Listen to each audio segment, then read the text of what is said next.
Hello friends, welcome to my channel. आज हम लोग 10th स्टैंडर्ड के एनसीईआरटी का कोऑर्डिनेट ज्योमेट्री का लेसन सॉल्व करने वाले हैं। अब इसमें ये आईसीएसई बोर्ड के लिए भी है, 10th स्टैंडर्ड आईसीएसई के लिए और एनसीईआरटी के लिए भी है, स्टेट के लिए भी है। तो मैं इसका पहले बेसिक आपको फॉर्मूलेज बताऊंगी। तो इसमें सबसे पहले आता है, आपको नाम से ही समझ में आता है कोऑर्डिनेट्स, मतलब कुछ तो भी एक्स एक्सिस वाई एक्सिस ऐसा कुछ तो भी रहेगा। कोऑर्डिनेट ज्योमेट्री 9th स्टैंडर्ड में अपना हो गया है थोड़ा। तो ये एक्स एक्सिस, ये वाई एक्सिस। तो अब इसमें क्या है, तो सबसे पहले आता है डिस्टेंस फॉर्मूला। तो वो उसका प्रूफ भी मैं बताऊंगी। डिस्टेंस फॉर्मूला तो समझो कि इफ़ ए इज़ पॉइंट, मैं यहाँ पे लिखती हूँ, if A is point with coordinates of A है x1 y1 और कोऑर्डिनेट्स ऑफ b है, मैं यहाँ पे b लेती हूँ, x2 y2। Then what is distance between a and b, ये ए बी का डिस्टेंस अपने को यहाँ पे लेती हूँ मैं, ये पॉइंट a और b का अपने को डिस्टेंस फाइंड करना है। तो उसके लिए डिस्टेंस फॉर्मूला डायरेक्टली मैं पहले बता देती हूँ, बाद में उसका प्रूफ बताती हूँ। तो बाय डिस्टेंस फॉर्मूला डिस्टेंस कभी भी निगेटिव नहीं रहता है, इसलिए इसको modulus sign mod A B, distance हमेशा पॉजिटिव रहता है। Square root of x2 minus x1 square plus y2 minus y1 square हो गया। अब ये कहाँ से आया, तो आपको पता है ये a मतलब x1 y1, b मतलब ये, मैं इसको ऐसे डॉटेड से ज्वाइन करती हूँ। तो ये a पॉइंट का ये है, तो ये डिस्टेंस क्या हो गया x1, ये क्या हो गया b का x2 है इसलिए x2। अब आप मुझे बताओ ये डिस्टेंस क्या हो जाएगा ब्लू कलर का, x2 माइनस x1, ये क्या है x2 माइनस x1। तो अब मैं इसको ऐसे यहाँ पे डॉटेड से ज्वाइन करती हूँ, तो ये भी क्या हो जाएगा x2 माइनस x1। सिमिलरली मैं दूसरा कलर यूज करके, ये जो है इसका y1 है, ये डिस्टेंस क्या है, ये पॉइंट y1, और यहाँ पे एक्सटेंड करती हूँ इसको, समझो ये।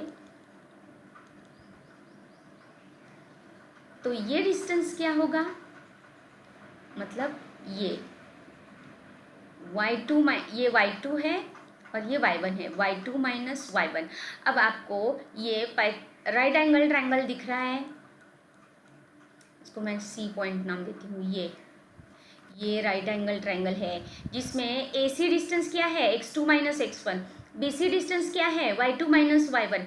तो हाइपोटेनस क्या होगा, पाइथागोरस थ्योरम से AC square plus BC square is equal to AB square. What is AC, x2 minus x1, x2 minus x1 का स्क्वायर प्लस BC क्या है y2 माइनस y1 का स्क्वायर, और ये सब क्या है AB is equal to A B square. लेकिन अपने को स्क्वायर नहीं चाहिए, तो ए बी के लिए क्या लिखेंगे, ये स्क्वायर निकालना है, तो उसके लिए आएगा स्क्वायर रूट ऑफ ये जो अपना फॉर्मूला है।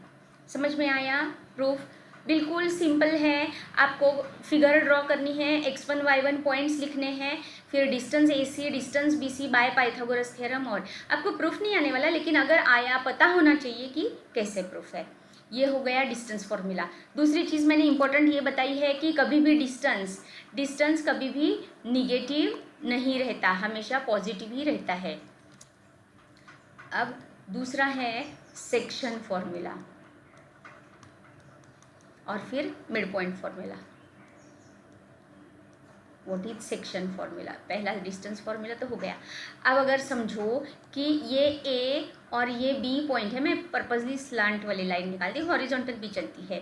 तो सपोज A के कोऑर्डिनेट्स है x1 y1 और B के कोऑर्डिनेट्स है x2 y2।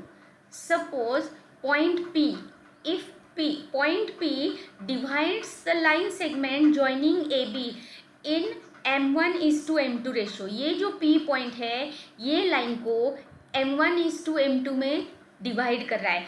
आईसीएसई बोर्ड के लिए यही उन्होंने m:n भी बोला है, स्टेट बोर्ड के लिए भी m:n, रेशो m1:m2 भी हो सकता है या m:n।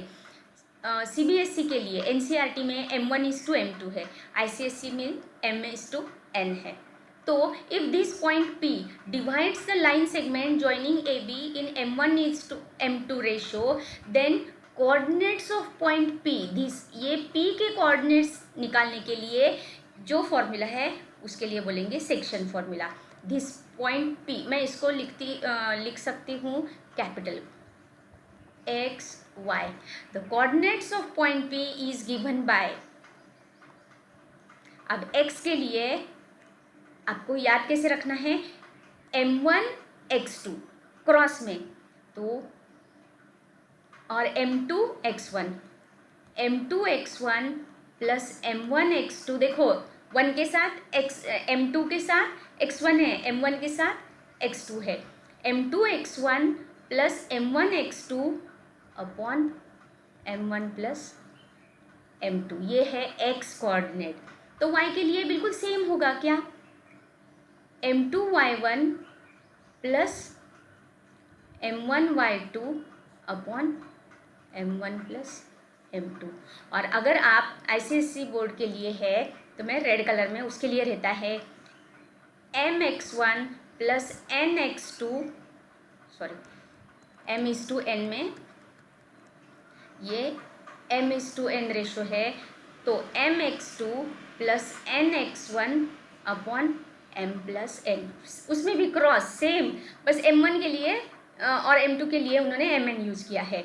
और MY2 plus NY1 upon M plus N same. अगर ICSE के लिए है तो रेड कलर वाला आपको यूज़ करना है, CBSE के लिए है तो M2:X1. ये क्रॉस वाला याद रखना है आपको. ये M1 है तो उसके साथ यहाँ पे X2 आना चाहिए, और M2 है तो उसके लिए X1 आना चाहिए, बाकी कुछ भी अलग नहीं है. और ये सेक्शन फॉर्मूला समझ में आ गया, M1 और M2 वाला, ठीक है. अब तीसरा है मिड पॉइंट फॉर्मूला. अलग कुछ भी नहीं है, ये मिड पॉइंट फॉर्मूला में उन्होंने सिर्फ, अगर ये जो लाइन है A और B, इसका अगर मिड पॉइंट है P, अगर ये मिड पॉइंट है तो M1:M2 क्या हो जाएगा, 1:1 हो जाएगा, बराबर. तो यहाँ पे M1 और M2 के लिए आप लोग 1 लिखोगे, तो P के कोऑर्डिनेट्स क्या होंगे, यहाँ पे 1 आएगा, यहाँ पे 1 आएगा, नीचे जहाँ पे M1:M2 है वहाँ पे 1 तो 1:X1 मतलब X1, 1:X2 अपॉन 1 प्लस 1 2, ये है मिड पॉइंट. इसको बोलते हैं मिड पॉइंट फॉर्मूला.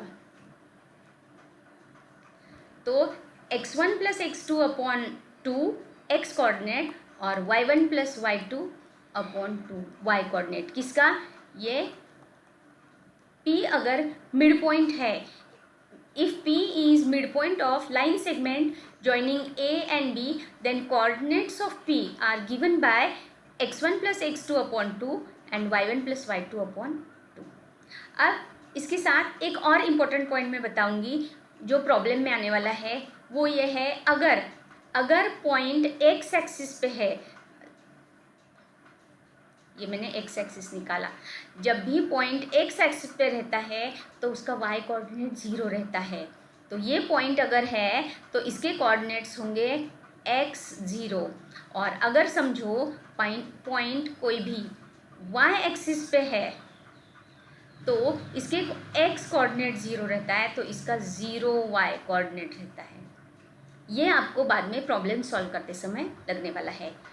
क्लियर हो गया. Distance formula AB is equal to square root of x2 minus x1 square plus y2 minus y1 square. Section formula है M2:X1 plus M1:X2 upon M1 plus M2, और y coordinate है M2:Y1 plus M1:Y2 upon M1 plus M2.